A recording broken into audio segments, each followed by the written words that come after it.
Welcome back, students.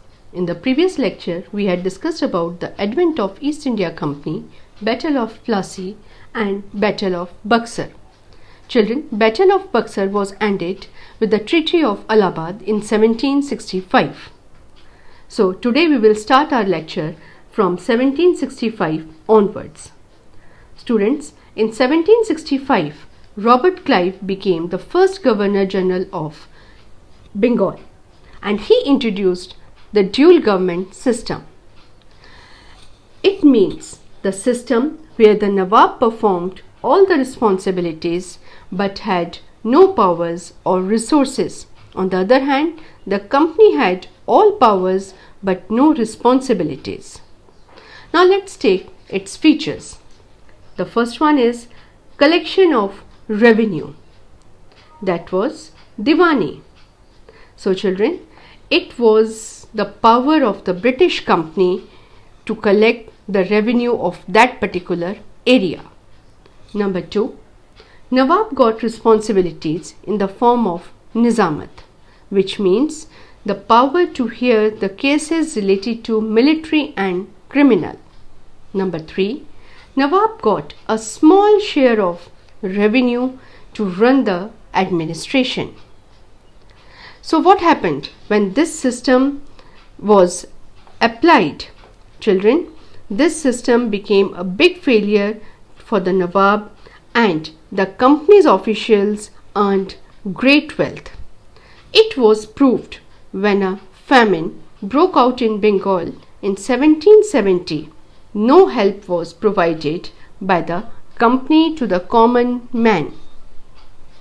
So at last, this system was ended in 1772 when Warren Hastings became the new Governor General of Bengal. Children, now watch a small video based upon this topic. Dual government. The English East India Company became the real ruler of Bengal. English had full control over revenue collection and military administration. A small amount of revenue was given to Nawab to run the civil administration. The English had all the sources and power but no responsibility. On the other hand, the Nawab had all the responsibility but no resources and power. This system of government was known as dual government. It resulted in a great misery for the people of Bengal. The system lasted till CE 1772. Bengal suffered under this system. The officials showed no mercy to the people during the famine of CE 1770, which worsened the condition of the people. Warren Hastings became the governor of Bengal in CE 1772 and ended the dual government. He brought Bengal under the direct control of the company. In CE 1773, Warren Hastings was made first Governor General of all British possessions of the company in India. Now let's discuss about the British expansion policy. How did they become the rulers of India or traders to rulers? For this, they had adopted the policies of British expansion. Children, Lord Wellesley, he was the Governor General of India from 1798 to 1805, who introduced the first extension policy, that was subsidiary alliance. According to this policy, the ruler had to follow certain conditions of the British East India Company. Number 1, a ruler cannot keep his own army. He has to take care of the British army, and if he is failed to do so, his territory will be taken by the company. Number 2, a British officer who was a political or commercial agent was told to be stationed at the ruler's court and fulfill the British interest, and this person was known as the resident. Number 3, no other person from other countries were allowed in the territory of the ruler. Number 4, a ruler had to consult the British before negotiating with other Indian states. So children, these were the conditions under subsidiary alliance. Now the first ruler who signed this policy was the Nizam of Hyderabad. In 1798 he signed this policy. Further, many more rulers came and they also signed the same. Among those, Nawab of Awadh, Peshwa Bajirao II, Rajput chiefs and many more. Now let's discuss about the impact of this policy. Number 1. The Indian rulers lost their independence. Number 2. They could not take any independent decisions. Number 3. They had to maintain the British army, which led to financial loss. Number 4. They had to fulfill the residents' demands. So this is all about the subsidiary alliance.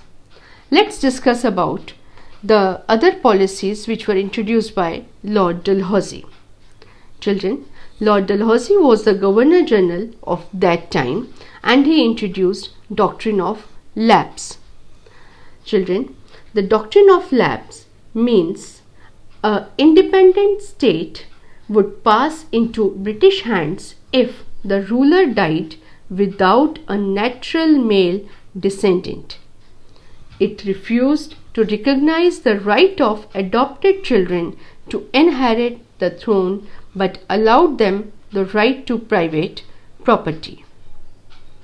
Under this, many states were annexed by the Britishers. So we have examples like Satara, Sambalpur, Udaipur, Nagpur, and how can we forget Rani Lakshmi Bai from Jhansi. Let's take the third one about how did they annex Awadh. They annexed Awadh in 1856 and the reason which they gave was the misgovernance of the system. In this manner, Wajid Ali Shah, who was the ruler of Awadh, was forcefully removed and that territory was also annexed by the Britishers. So children, this is the end of British expansion policies which led to the First War of Independence in 1857. Till now we have completed these topics. Number 1, dual government. Number 2, British expansion policies, under which we had done subsidiary alliance, doctrine of lapse and annexation of Awadh.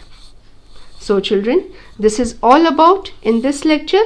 Listen it carefully, enjoy it and be safe. Goodbye.